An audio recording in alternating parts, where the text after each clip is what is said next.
What's up guys, and welcome to another Bojan vlog. How you all doing? In this entry, today's entry, I wanted to share a perspective I had recently, right? Which hopefully, well, as always, will help you guys, on your path to living a better life, honestly, And the realization I had recently is a realization that I have over and over again, right? So like this is linked to the entries I did recently, where I talked about essentially owning yourself, essentially. Like I made a few videos entitled "Dying," the willingness to die for love, which essentially went into the idea that, like no matter what adversity we face in life, no matter how badly we're beaten down, emotionally, most notably, there is always the choice and the realization that leads to that choice to essentially be yourself, right? With all of your flaws and all of your fears and all of your worries, right? And that is the way that we will move forwards, at least from my perspective. I myself am still a work in progress, like I have a lot to fix, let's just say, about myself. Yeah, it's one of those things where like the more that you discover, the more that you realize you have to fix, but you have to fix it, and that's the realization I have, is that, well, if you want your life to be in alignment, as they say, you need to kind of sort through your shadow, right? But anyway, so the perspective I wanted to offer in this entry was essentially, as I said, linked to owning yourself and being authentic, right? Because in this world, that is becoming more and more chaotic, and we feel that pull in so many directions, because like the way that the way that we lived, up until now, like is not serving us, I think the world is changing at such a pace that we feel as though we don't, like, it's difficult, let's just say, to pick one kind of solid direction to move in life sometimes. That's how it feels. But the more that we can be ourselves, the more secure we'll be. It's kind of strange in the sense that it's a paradox when you look at essentially what we do from a personal development perspective, right? Which is essentially to better ourselves. It is to gather new knowledge. It is to go out there and have more experiences and to learn more about the world and to connect more with the things that we love, right? Versus, self-acceptance and being okay with where we are, as we are, right? And this, the seeming paradox can cause a lot of headache for us, but like the perspective I wanted to give in this entry was essentially that, the world, you don't owe anything to the world, and, simultaneously, the world doesn't owe anything to you, right? So essentially, in this entry, I want to kind of talk about the idea of karma in the traditional sense, right? Because karma itself is not actually, is not actually, well, we can interpret it differently from how we've traditionally interpreted it, right? Karma in the traditional sense is like you reap what you sow, basically. But karma is more about the way, like, it is more about identification, actually, It is more about, you know, the kind of more, the kind of more modern way, I guess you could say, in terms of like, a more new agey way of perceiving karma is based on the law of attraction, essentially, right? So, for all of you familiar with the law of attraction, which essentially means what you focus is what will manifest in your reality. Karma is really more to do with that than it is to, like a mechanical sense of like cause and effect, because that's how we've always pictured karma, right? But like, karma is, the new definition I am giving to karma in this video is essentially what we focus on, but more specifically, in case of like our problems that we try to solve in life, is more based on what we attach our identity to, right? Hence identification. So what do I mean by, the world, you don't owe anything to the world and the world doesn't owe anything to you, right? Well, we have this perception that there is a certain order to the world, hence why I'm talking about karma here. We have an expectation of how we should do things in the world. And when we analyze this, it's based on expectations. It's based on, like, for example, we have to earn money to survive is one, It's one that's rarely challenged, in fact. I myself find myself, if I'm honest, a victim of this kind of expectation that, like, you have to earn money in order to be happy, right? You have to, not even let alone financial abundance, financial independence is a milestone that we all need to attain if we are to be happy, in life. And when you go deeper and deeper with this, when you start to look at why you do things, the things that you do, the focuses you have in life, particularly as you kind of move into adulthood, right? The kind of goals that you have, like, they're based on these societal, these expectations that essentially come from societal values that have been installed within you, right? And this goes even deeper than just like overarching things like money and like culture, things like that. People of a particular culture are expected to act in a certain way. For example, if you're from like an Eastern culture, just a generalization, like you probably are expected to be more family oriented than someone who was born in Western cultures, right? For example, you are probably expected to be more sensible, from a practical standpoint, like, for example, in terms of career, if you come from an Eastern culture than if you came from a Western culture, which basically espouses more of a do what you love kind of mentality, and is more kind of ultimately capitalistic, right? And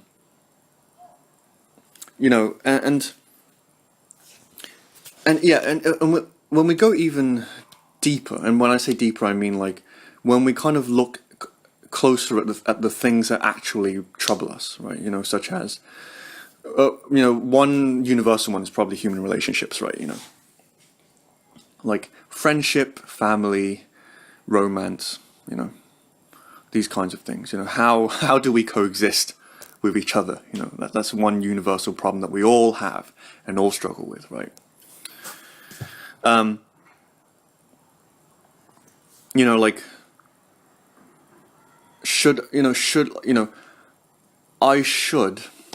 this is the expectation, I should be loyal to my friends.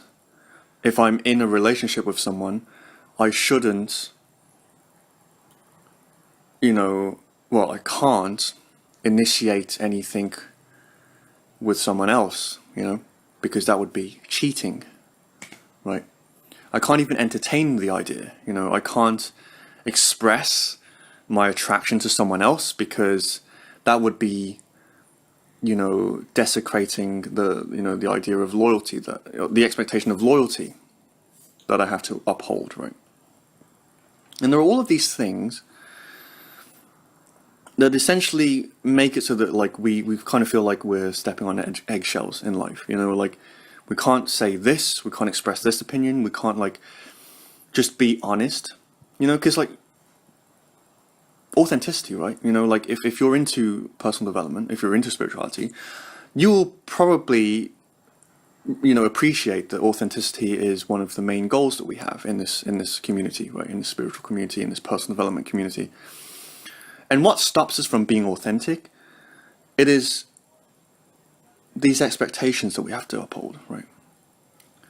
And it is the weight that we give to these expectations, which ultimately feeds into this idea of karma that stops us from being ourselves, right? And so the perspective I wanted to share in this entry is ultimately that, well, the idea is it is ultimately to disidentify, from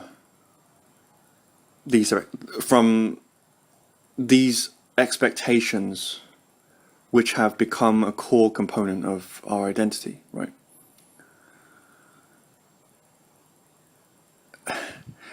And how we go about doing this is we question, basically, So for example,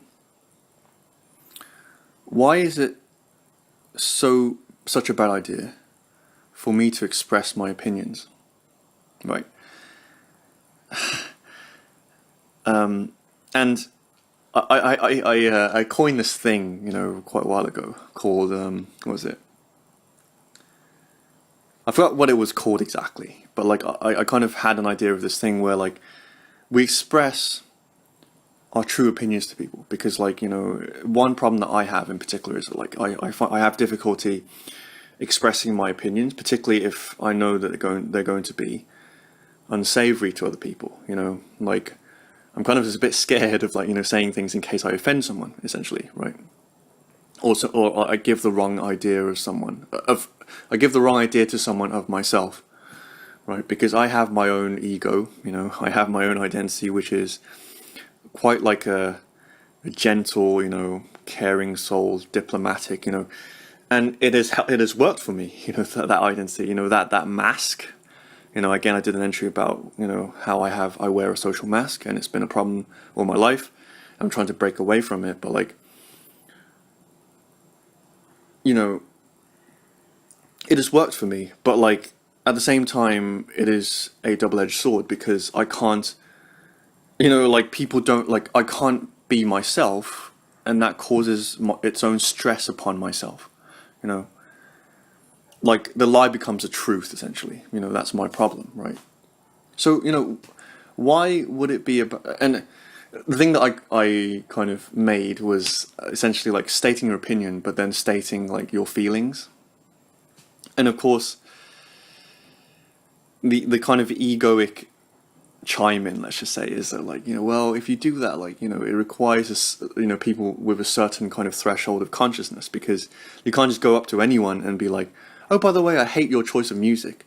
But I also wanted to let you know that like, I feel apologetic about that. I didn't want to hurt your feelings,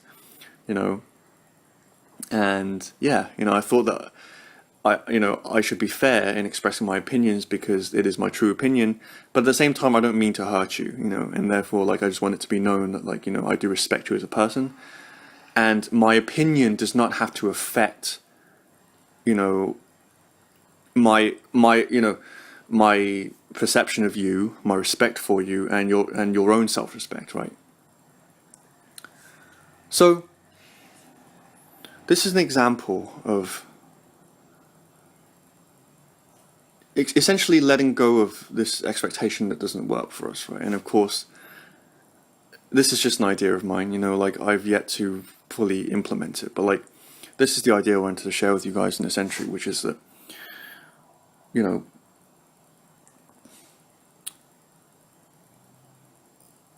we, like, the cause of offense, you know, like, I think it's kind of, times are kind of changing a bit now, but, like, you know, over the past few decades, you know, there have been a lot of issues regarding things like political correctness and, you know, things relating to, like, people taking offense over, like, you know, criticisms of, like, race and culture and things like that. You know, particularly in, like, the 90s and the early 2000s, like, this was really prevalent, you know, like, you saw it in the news, you saw it in, like, comedy, you know, like, everyone talked about this kind of thing. You know, and perhaps we're on the cusp of change right now, but, like, from my perspective, you know, from my individual perspective, I find that, you know, and of course I'm speaking to those who share my perspective, right? So, like, who knows, maybe, like, the millennials that are kind of being born in this time and age, like, they have an expanded consciousness that goes beyond, you know, all of these issues we used to have about, like, you know, being, like, essentially offending people and stuff like that, right? But who knows, you know? All I know is that my perspective is of someone who, like, basically grew up where it was easy to offend people, and we felt powerless against that, right? And that is because we identified with the expectation that if you express your opinion, it's going to offend someone, right? So,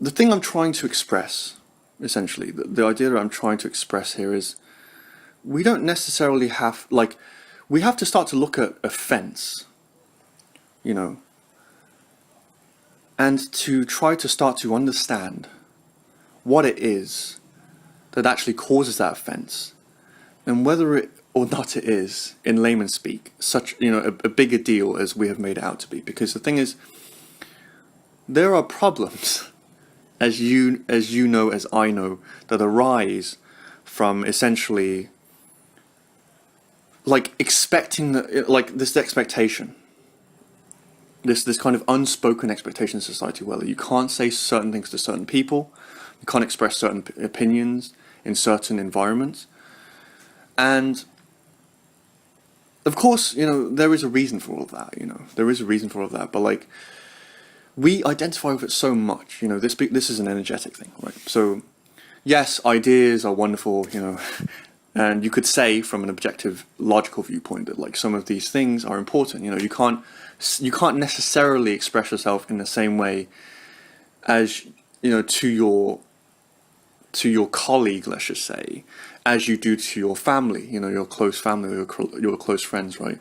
There is a time and a place you could argue for certain, you know, ways of being, but, like, the thing that really gets us into trouble is, like, how serious we take this, right? You know, how the kind of degree of solemnity that, you know, it's like, no, if I express myself in such a way that gets me, that, like, is not politically correct, to in an environment that's inappropriate for that kind of thing, it means I'm a terrible person. But does it, though? You know, does it? If you do something that is klutzy, or you say something that lacks a bit of tact, you know, or you state an opinion that isn't necessarily, like, one that is going to, like, is conducive to, like, you know, pleasantness between you and someone else, like, does that really, like, yes, you know, there are consequences, but does it actually mean that you're a terrible person, right? And then, like, when we start to question in such a way, we can start to branch out to other areas in life, you know. Is it such a big deal if I quit my job, and as long as I find a means of supporting myself, do whatever it is that I truly believe in and am passionate about? Like, you know, like, is like, is my expectation that, like, you know, my friends are going to freak out, my family is going to freak out, is that expectation actually as bad as like I imagine it to be, right? And the thing that's interesting to entertain in terms of thinking is like, is this kind of thinking also like, is it only exclusive to myself, or do other people feel the same way? Are other people thinking, you know, like, is it such a big deal if I say something that is a bit offensive to Chinese people? You know, just using like an obvious example because I'm Chinese, right? You know, if I say something that is slightly offensive to this Chinese guy, right? Like, is it going to be as bad as I make it out to be, right? And so, like, yes, you know, people get offended. You know, I get offended. I'm sure you get offended. You know, like, we all get triggered, stuff like that. But like, the question that we need to start to ask ourselves is like, how much of that being triggered is because of someone else's intention versus my expectation, my predisposed thinking of what that means, right? So I hope you understand where I'm going with this. You know, like, how much, like, is this person actually trying to hurt me or offend me, or is it simply the reason I'm being hurt is because of my own expectation of how I should feel about it, right? Imagine what would happen if we, like, if this were true and everyone thought like this, you know, like I wish that we didn't have to be like, you know, these people, everyone else is really like easily offendable and I'm the only one who's not offendable, or like, you know, I am someone who, you know, like, I wish, like, you know, if everyone started to question in such a way, you know, like, is what are my actions and words and thoughts really coming from a place of intentional harm to other people in the world, and vice versa, right? So I hope that, like, you can see this, right? And essentially, you know, we as conscious beings, you know, moving towards, you know, the future reality, where we are hoping, you know, that, you know, we all kind of raise our vibration, we all kind of raise our consciousness, and that world will involve like less unnecessary drama. You know, this is essentially the difference between like the traditional definition of karma and the new definition of karma, right? The traditional definition of karma, you know, is rigid. In the same way that, like, the way that our society developed over the past few centuries, like, became more and more rigid in terms of meaning and communication, right? And of course, you know, this meant something at the time, and like there was a reason for that, you know, possibly that, you know, people had a desire to kind of become more aligned physically, at least on a physical level, and that's why we founded civilizations, you know, and that's how modern society came to be, right? But now we're at the point where that rigidity is no longer serving us, right?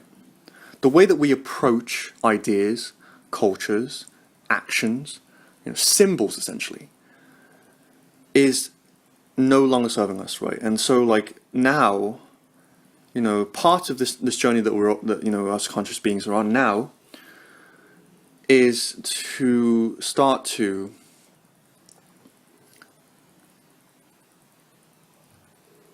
become more flexible, essentially, with the way that we perceive reality, essentially, right? So, like, this also ties into, like, you know, recently I've also talked about something called consciousness, right? And consciousness, to give a bit of a summary, is essentially this very thing where, like, all consciousness was a very rigid paradigm, which essentially said, if A is true, B is necessarily untrue, right? If A is white, it can't be black, because they are opposites, right? But unconsciousness recognizes the mutability of reality, and throughout all of its multidimensional planes, right? So like not only on the physical plane, but also in the ideological planes, above that, the pre-manifested planes of reality, right? Because reality is multidimensional.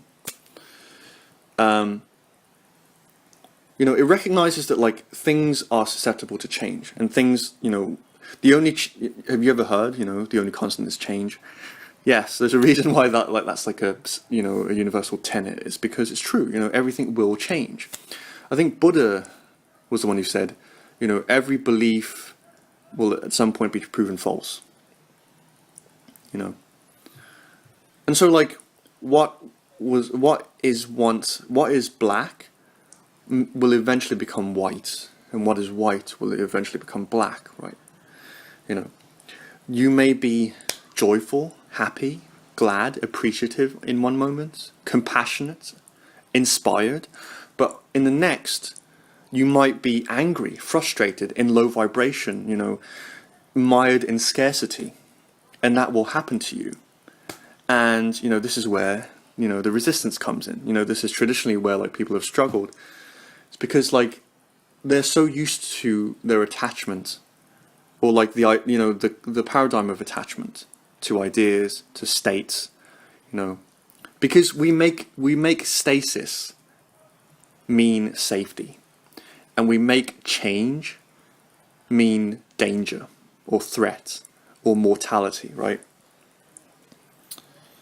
But and yes, I'll admit, like I have that fear, like I'm afraid of change. I'm afraid of letting go of the things that used to serve me, of my identity as a spiritual person, as a musician, as a gamer, as a British-born Chinese boy or man. All of these things, like, it's difficult to let go of those things. But, like, if we don't,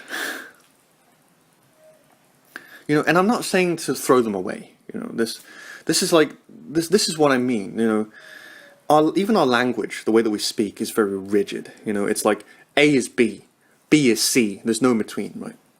But in that example I just gave, you can disidentify from your identity, from who you are, without throwing it away, right? And this ties into all other areas of life.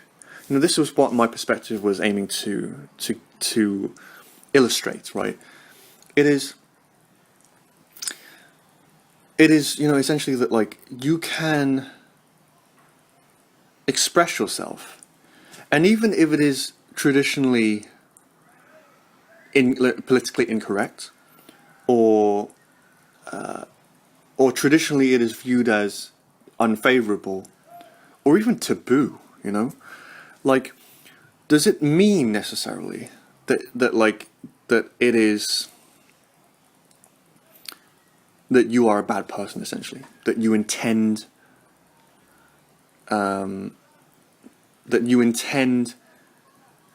badly? If you are homosexual, you being homosexual, does that mean that you are a bad person? Does it mean that something is wrong with you? Does it mean that you can't engage, life in the same way that someone who is heterosexual would? Why does it still trigger you when people say things? Are they actually intending to hurt you by ridiculing you? Or perhaps communication is in order.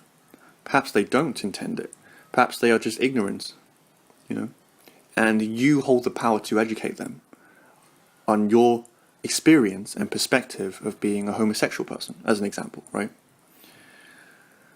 I am a geek, you know. I'm a geek. I'm not very cool, I don't think, you know. I'm not trendy, you know. I think I'm a cool guy. I think I'm pretty cool. Like, at least I've learned to, like, that, you know, I can be pretty cool, but, like, I'm not a trendy person, right? Of course, that doesn't mean that I can't be trendy when I want to be, right? And also, you know,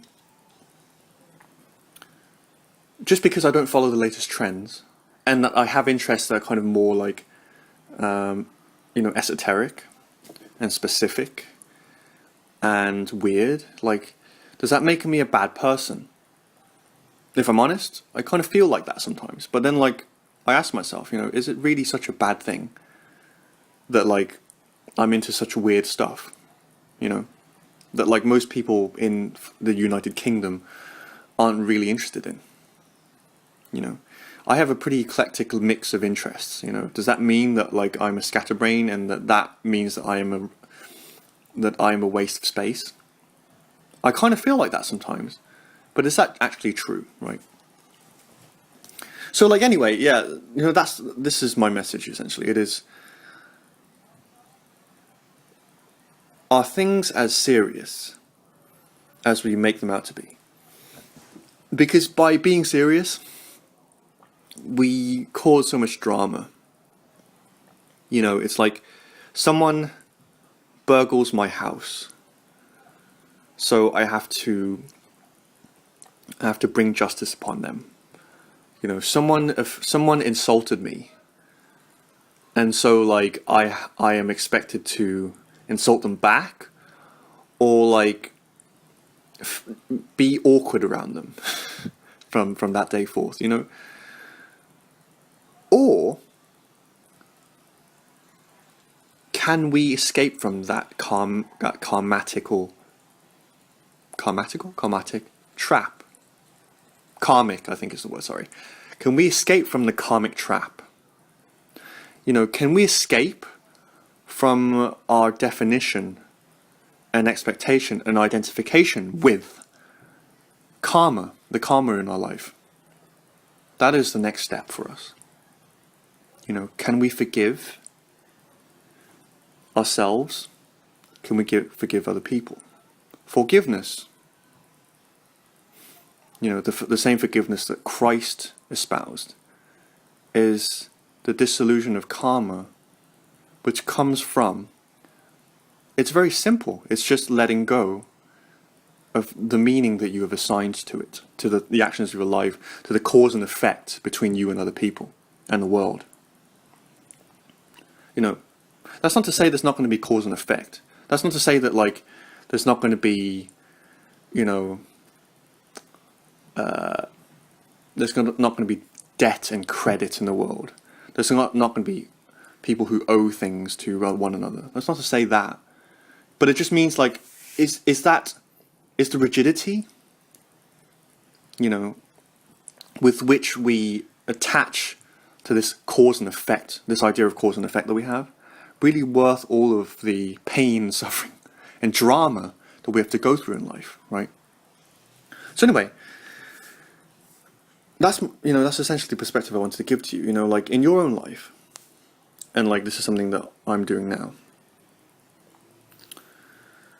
is, you know, like, are the issues that are in your kind of field of focus right now, like, are they such a big deal, you know?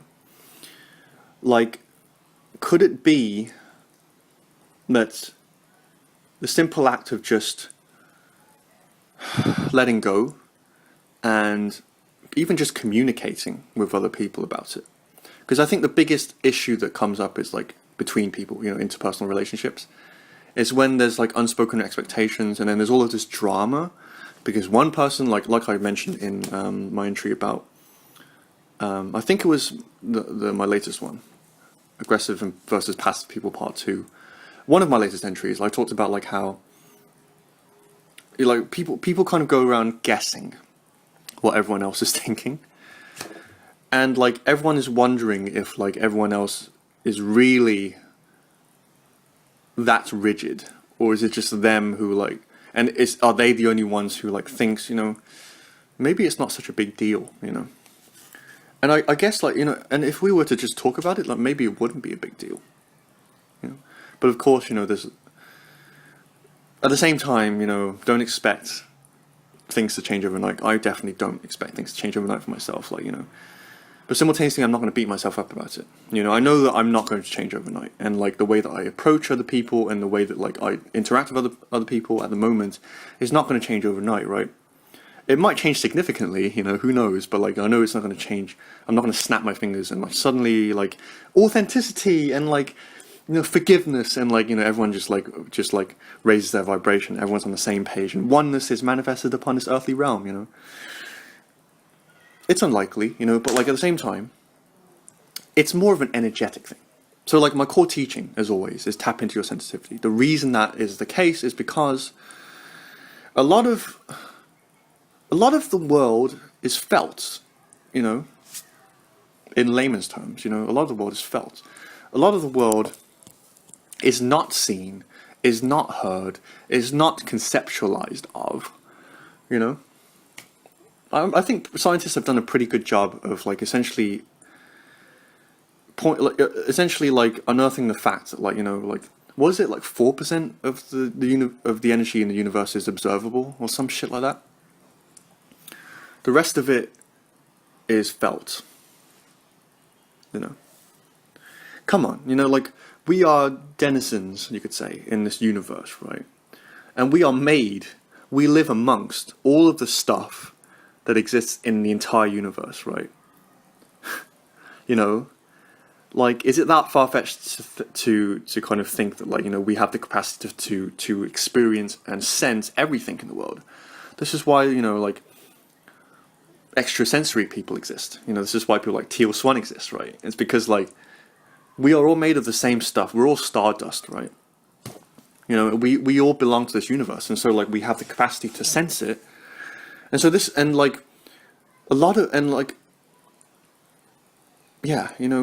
we learn to feel our way through life, then we will discover a whole other side of life that will blow our minds in terms of like, I never even thought this was possible. So that's why I teach this teaching. And so just to kind of wrap up, I've been doing really long entries recently because I guess I don't do them so often, but when I do them, I do like one and I kind of focus in on it. But like, so you don't owe anything to the world, or you don't have to owe anything to the world. Sometimes you have to do things for people and to do favors in order to start a business, in order to like form friendships. Yes, you have to do it, but like, don't give yourself energetically so much to the actions and like all of the drama, all of the karma, all of the cause and effect and push and pull of the world. You don't have to, and you like, and similarly, like the world doesn't necessarily owe you anything. And as soon as we start to embrace this new kind of energy of this new vibration of freedom, of expansion, and less constriction, less rigidity, and we just flow more. Things aren't such a big deal. We get things done. I'm going to quote again. I quote like real social dynamics. There's clarity of intent, which is I'm going to do this. I'm going to create this. This is my focus, right? But there's also freedom from outcome. And of course, real social dynamics is mostly to do with dating, right? But like the principle applies to life, right? Yes, we are here to create, but at the same time, like we don't have to be so invested in like to the point where like it hurts us, and it's all serious and like, oh my god, like, like, oh woe is me, like, like, oh karma is such a bitch, karma is a bitch to the extent that you let it be a bitch, essentially. You have the power to be like, snap your fingers, all karma is gone, because your energetic focus is pulled away from this rigid perception of karma, and you can breathe finally. So cool. I'm not going to make this entry any longer. I hope my message was clear. Ultimately, in practical terms, right? Be freer. Whenever you feel trapped, whenever you feel like you can't say something or you can't do something, first step is to ask yourself, is that really the case? Can I find a way forwards to actually do what I want, to express myself the way I want, without hurting other people? I referred you to my entry, actually. Just thought of it as I was saying that, creating without harm, creating without pain, building without harm, or something like that, right? I forget the exact wording I used, but it is to free ourselves from feeling so stifled that we can't create how we want to create and live and be how we want to be. But at the same time, it is being sensitive enough. It is also respecting the world, right? And so the energetic difference is not one of necessity, obligation, duty, responsibility in terms of like a rigid perspective, loyalty. And all of this stuff that ultimately makes us feel trapped, that we don't have a choice, we have to we have responsibilities that we have to fulfill, and yet you can tell that the energy is like doom and gloom and like, oh man, someone just please kill me right now, No, like it is a switch to a feeling state, to an energetic state of freedom and love and inspiration. That is the crucial change that we want to see in the world. Cause and effect will always be there. That is how this physical reality works. Contrast, collision, right? Collision and then like reaction. That is how this universe. That is the law that this reality, this physical reality, is predicated upon. But like, we can approach this from now a loving space, from a free space, from a compassionate space, from an integrated, from like a place of integration and acceptance and love, and move away from the old one, which is like obligation, responsibility, duty, loyalty, hesitation, because we think that what we do and what we say is going to hurt other people, and we think that other people are only doing things to hurt and to limit us. That's not the fucking case. And I'm telling this to myself as much as I'm telling to whoever's watching this, Fucking Bo, just please fucking stop thinking that the world is fucking against you, because it's not. That is your own perception. Start to focus on love. And even in your times of pain, just be like, well, pain is here. Yay. Of course, like, I'm going to be fucking sulking if pain was here, but like, anyway, that's my perspective. I'm not going to belabor this anymore. So cool. I hope that perspective was helpful. And best of luck to anyone who's watching this, because it's still a bit of a rocky road, like, at least for me anyway. Like, I'm sure it is. Well, we're all on a journey, and best of luck to all of us. Let us help each other grow and love and expand, but also to hug ourselves in times of need. And to go there when we need to, to fucking go there when we need to. Hallelujah! Alright, cool. So, yep, I hope that's been a great entry, and I will catch you guys in the next entry. Peace out, guys. Peace out. I'm just kidding. Peace out.